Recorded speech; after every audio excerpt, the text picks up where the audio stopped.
I'm Meryl and I grew up in what you'd call an ordinary family. Mom and Dad were hardworking folks, trying their best to raise 2 girls. That's right, I had a younger sister, Sarah. She came into this world 5 years after me, and boy, did she shake things up. From the get-go, I was the good kid. Studied hard, got along with everyone, never caused trouble. Sarah? She was a whole different story. I remember this one time when I was 10 and Sarah was 5. We were at the grocery store with Mom and Sarah wanted some candy. "No, Sarah," Mom said firmly. "We've got plenty of snacks at home." Sarah's face turned red, "But I want it now," she screamed, throwing herself on the floor. People started staring. Mom looked embarrassed, trying to calm Sarah down. But Sarah wouldn't budge. She kicked and screamed louder, "I hate you. You never let me have anything." That was just one of many incidents. As we grew older, things didn't get better. Sarah's behavior became more erratic. She'd have these intense mood swings, going from laughing to screaming in seconds. One day, Mom and Dad took Sarah to a psychologist. When they came back, I could tell something was up. They sat me down in the living room, looking all serious. "Meryl," Dad started, "we need to talk to you about Sarah." Mom chimed in, "The doctor says Sarah has something called a DHD. It means her brain works a bit differently." I nodded, not really understanding. "Is that why she acts out all the time?" "Yes, sweetie," Mom said, "and we need your help. We have to be extra patient with Sarah now." Little did I know that conversation would set the tone for the next decade of my life. Everything became about Sarah, her needs, her moods, her outbursts. And me? I was expected to be the understanding older sister, always patient, always forgiving. But let me tell you, it wasn't easy. As Sarah's behavior got worse, my parents' attention shifted more and more towards her. They were so afraid of upsetting her that they started giving in to her every whim. Meanwhile, I was left to fend for myself. Don't get me wrong, I wasn't neglected. But compared to the constant attention Sarah got, it felt like I was invisible sometimes. As the years went by, Sarah's behavior became a roller coaster ride. One week, she'd be almost normal, helping with chores, doing her homework, even being nice to me. But it never lasted. I remember one afternoon when I was 16. I came home from school to find Sarah sitting at the kitchen table, actually doing her math homework. "Hey Sarah," I said, surprised. "How's it going?" She looked up and smiled. "Pretty good. I think I'm finally getting this algebra stuff." For a moment, I felt a glimmer of hope. Maybe things were finally turning around. But a week later, that hope was shattered. I was in my room studying when I heard a crash downstairs. Sarah was screaming at Mom. "I don't care about stupid school. You can't make me go." Then came the sound of breaking glass. I sighed and put my headphones on. Just another day in our house. When I turned 17, things got even worse. I was trying to prepare for college applications, but Sarah seemed determined to make it impossible. One evening I was at my desk, deep in a practice SAT test. Suddenly, ear-splitting music blasted through the walls. I stormed into Sarah's room. "Can you turn that down? I'm trying to study." "Boo-hoo," she mocked. "Poor Meryl needs to study." "Well, I need to listen to music. Deal with it." I went to our parents, hoping they'd intervene. But their response left me speechless. "Honey," Mom said, "you know your sister has trouble controlling herself. Try to be understanding." Dad nodded. "Maybe you could study at the library? We don't want to upset Sarah." I couldn't believe it. "But what about me? Don't my needs matter?" Mom patted my hand. "Of course they do, sweetie. But Sarah's condition makes things difficult for her. We all need to make allowances." I went back to my room, fuming. It was always about Sarah, always. A few weeks later, Sarah dropped a bombshell at dinner. "I want to go live with Grandma," she announced. Mom and Dad exchanged worried looks. "Are you sure?" honey, Mom asked. "That's a big change." Sarah nodded. "Grandma said I could come anytime. She'll let me do whatever I want." I held my breath, hardly daring to hope. To my surprise, my parents agreed. Maybe a change of scenery would be good for everyone, Dad said. As Sarah packed her bags, she cornered me in the hallway. "Don't think you're getting rid of me," she hissed. "Grandma's loaded, you know. She'll spoil me rotten and leave me everything in her will. You'll be working your ass off in college while I'm set for life." I just rolled my eyes. "Whatever, Sarah. Just go." For the next 6 months, our house was peaceful. I could finally focus on my studies without constant interruptions. I aced my SATs and got accepted into a public college in another city. I'd been in college for a few months when I got the call. It was Mom, and she sounded exhausted. "It's Sarah, she's back home. Your grandmother, she couldn't handle Sarah anymore. Said she was too disobedient, always causing trouble. She even blamed us for bad parenting. Now she won't talk to any of us." I closed my eyes, feeling a mix of frustration and pity. "I'm sorry, Mom, that must be tough." "It is," she admitted. "We're trying everything. Taking her to a new psychologist, giving her whatever she wants. We're hoping it'll help." Then came the kicker. "Meryl, sweetie, about your college expenses, we can't help you anymore. All our money is going towards Sarah's treatment and, well, her demands. You'll need to support yourself from now on." After we hung up, I just sat there trying to process it all. Once again, Sarah had managed to upend my life without even being present. But I wasn't about to let this derail me. I found a part-time job at a local diner and called my grandmother. "Of course I'll help you," dear Grandma said when I explained the situation. "It's the least I can do after everything you've been through." True to her word, Grandma started sending me money for rent and even visited me a few times. During one of her visits, we had a heart-to-heart. "You know, Meryl," she said, sipping her tea, "I feel guilty about Sarah. I thought I could handle her, but still I'm glad I can help you. You deserve it, sweetheart." Those years in college were tough, but also liberating. For the first time, I was free from Sarah's shadow. I made friends, studied hard, and even started dating a bit. After graduation, I landed a job in the same city and decided to stay. It felt good to have my own life, away from the chaos at home. I did visit my parents occasionally, but Sarah was never around. One time I asked Mom about her. "Oh, she's out with friends," Mom said, wringing her hands. "She's been gone for days now. We can barely keep track of her anymore." Dad chimed in, always with different boys too. "There's Jake, or was it John? And then there's that Mike fellow." I raised an eyebrow. "And you're okay with this?" Mom shrugged helplessly. "What can we do? It's just how she is. The psychologist says it's part of her condition." I bit my tongue to keep from saying what I really thought. It was always excuses with them when it came to Sarah. During another visit, I found Mom crying in the kitchen. "What's wrong?" I asked, alarmed. She wiped her eyes. "It's Sarah. She's been gone for 2 weeks this time. We don't know where she is or who she's with." I felt a pang of worry, despite everything. "Have you called the police?" Dad shook his head. "We did once before. She came back on her own and was furious with us for reporting her missing. Said we were trying to control her life." I left that day feeling frustrated and sad. It was clear that nothing had changed. Sarah was still the center of their world, no matter how badly she behaved. As I drove back to my apartment, I couldn't help but feel grateful for the life I'd built for myself. It wasn't perfect, but it was mine. Time flies when you're building your own life. Before I knew it, 3 years had passed since I'd graduated college. I was settling into my career, making new friends, and finally feeling like I had some stability. Then came the phone call that threw me for a loop. "Meryl? It's Mom. You'll never guess what's happened. Sarah's getting married." I nearly dropped the phone. "Married? Sarah?" Mom's voice was brimming with excitement. "Yes, can you believe it? She just told us. The wedding's in 2 months. You'll come, won't you?" Still in shock, I agreed. The day of the wedding arrived, and I flew back home.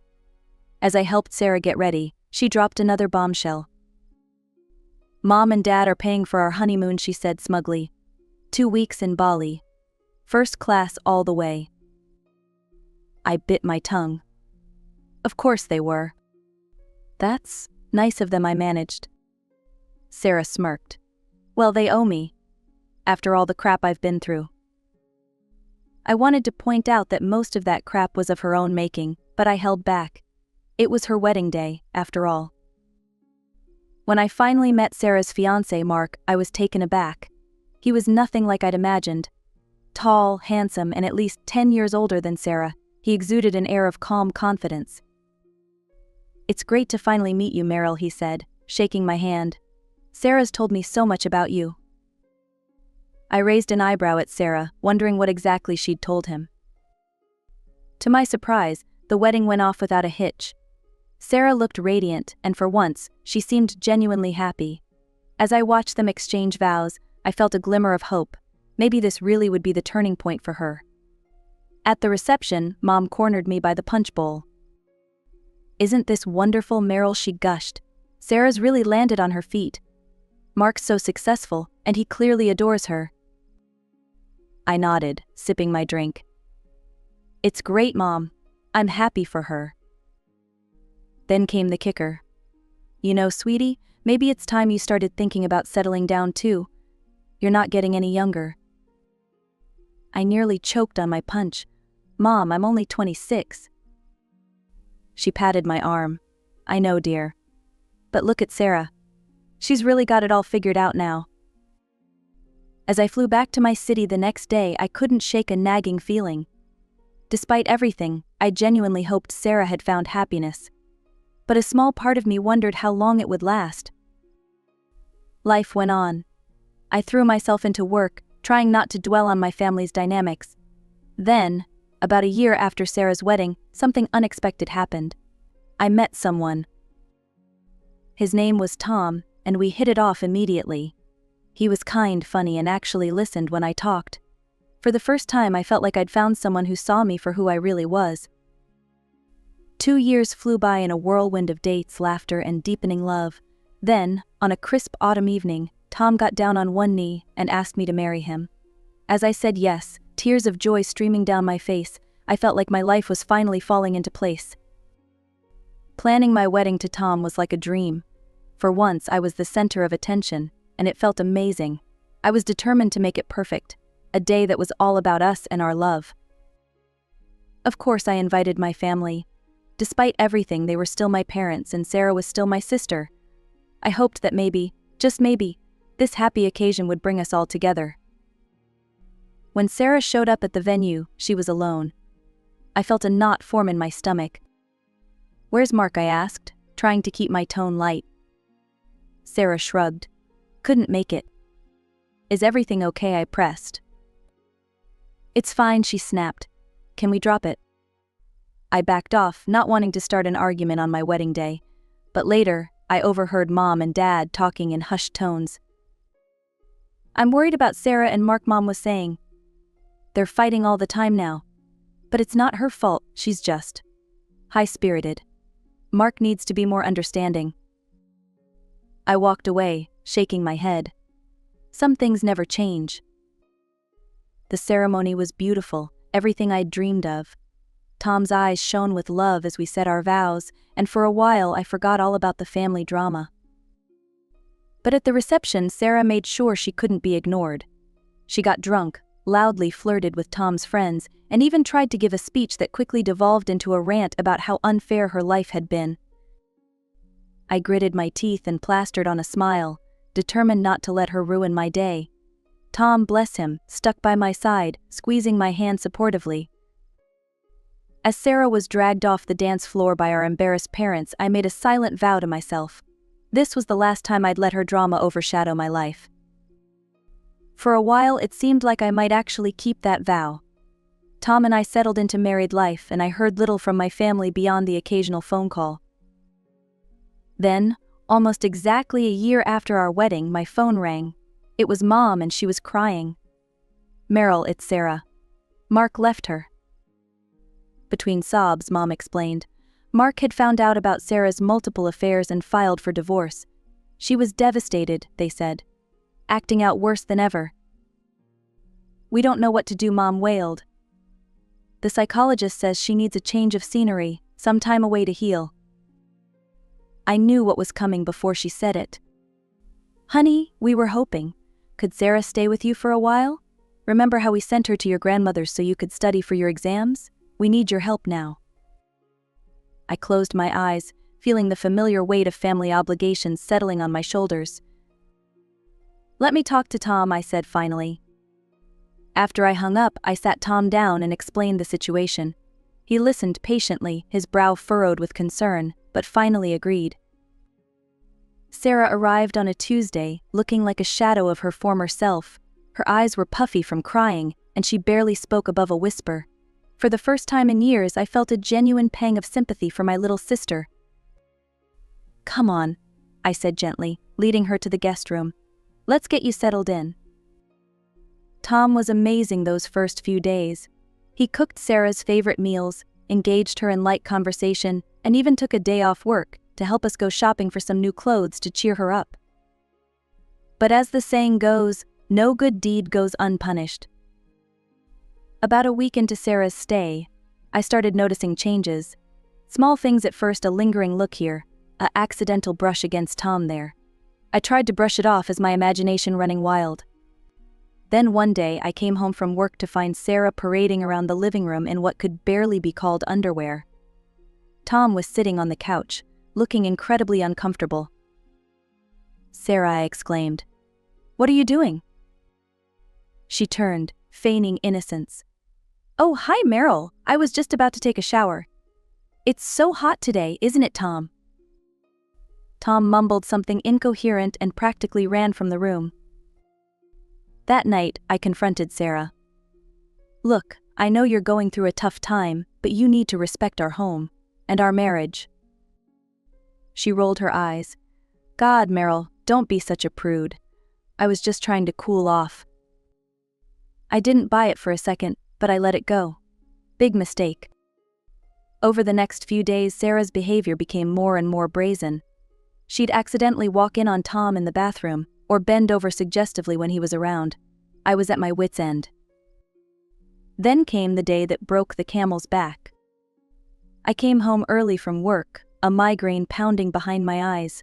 As I approached our apartment, I heard Sarah's voice, loud and clear. Come on, Tom, Meryl never has to know. Don't you want to have some real fun for once? I burst through the door to find Sarah pressed up against my husband, her hands on his chest. Tom looked horrified. Meryl, he exclaimed, pushing Sarah away. This isn't what it looks like. Sarah spun around, a look of faux shock on her face. Oh my God, Meryl, I'm so embarrassed. I just tripped and Tom caught me. I saw red. Get out, I said, my voice dangerously low. Pack your things and get the hell out of my house. Now. Sarah's face contorted with rage. Fine, I never wanted to stay in this dump anyway. You're pathetic, Meryl. Always so boring, so frigid. She turned to Tom, who was standing there in shock. You could do so much better than her, you know. A hot piece like me instead of Ice Queen Meryl. I grabbed her arm and dragged her to the guest room. You have 5 minutes to pack, or I'm throwing your stuff out the window. As Sarah scrambled to gather her things, hurling insults the whole time, I turned to Tom.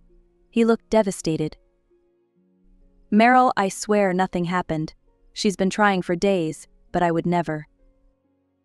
I cut him off with a hug. I know. I trust you. I'm so sorry I put you through this. We held each other as we listened to Sarah's continued tirade. Finally, she emerged from the room, suitcase in hand. You'll regret this, she spat. Both of you. As the door slammed behind her, I felt a weight lift off my shoulders. As we stood there in our now quiet apartment, I realized something. The family I'd spent my whole life trying to please, trying to fix, they weren't my real family anymore. Tom was. And it was time I started putting our life, our marriage, first. I hadn't even finished my first cup of coffee the next morning when my phone rang. It was Mom. I braced myself and answered. How could you, Meryl? Mom's voice was shrill with anger. Kicking your own sister out onto the street. I thought we raised you better than that. I took a deep breath. Mom, it's not what you think. But she cut me off.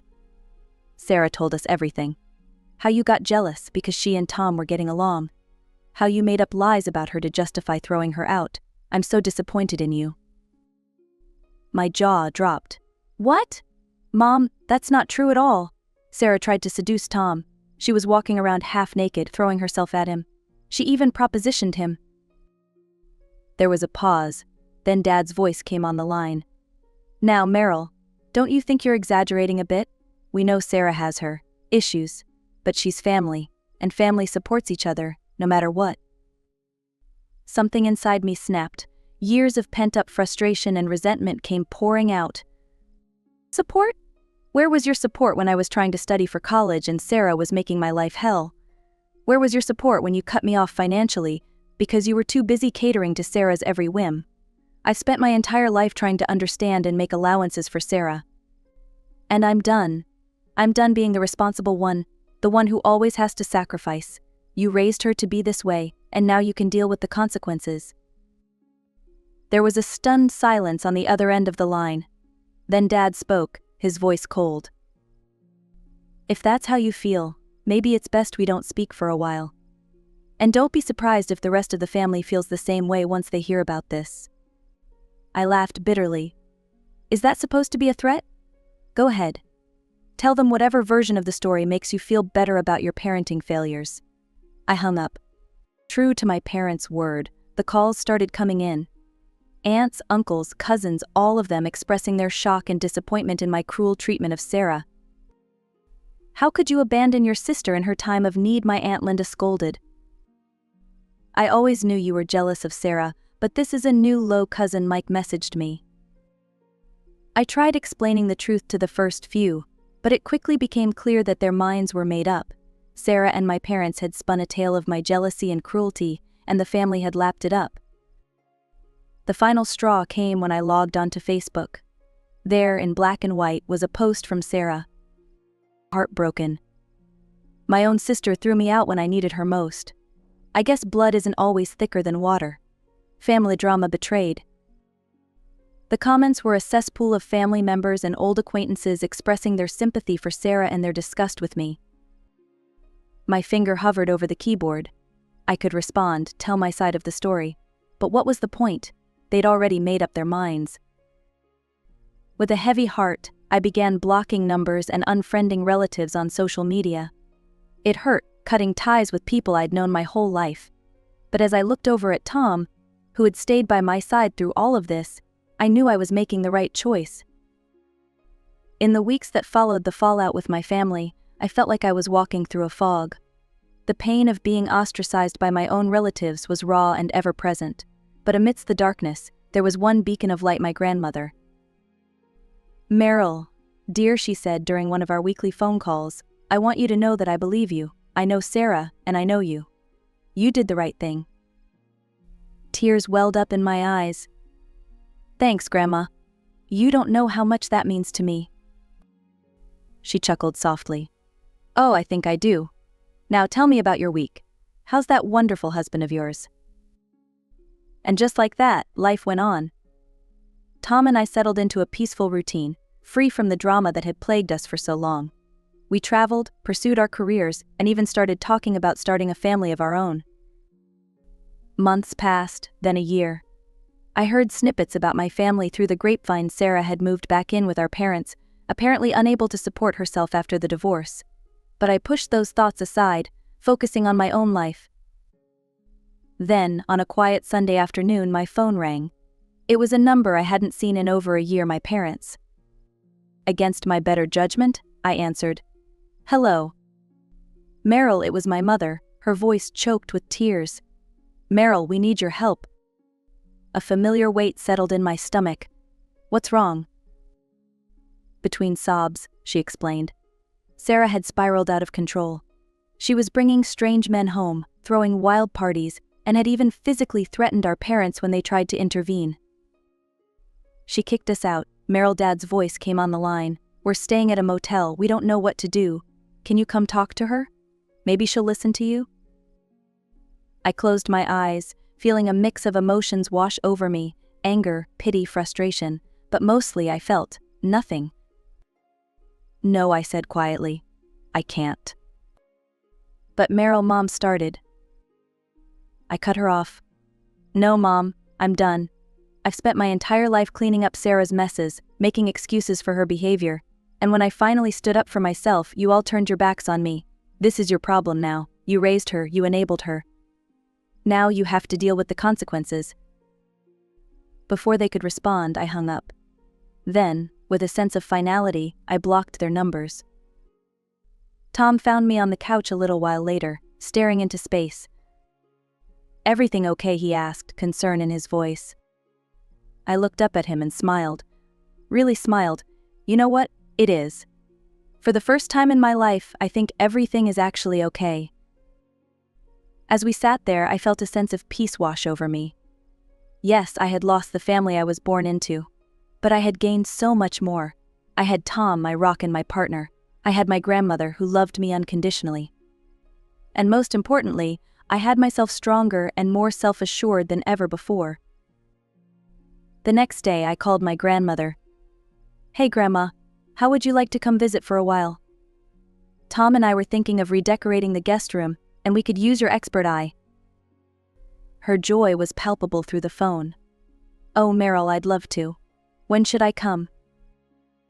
As I hung up, making plans for my grandmother's visit, I realized something. This was what family should be. People who support you, love you, and bring joy to your life.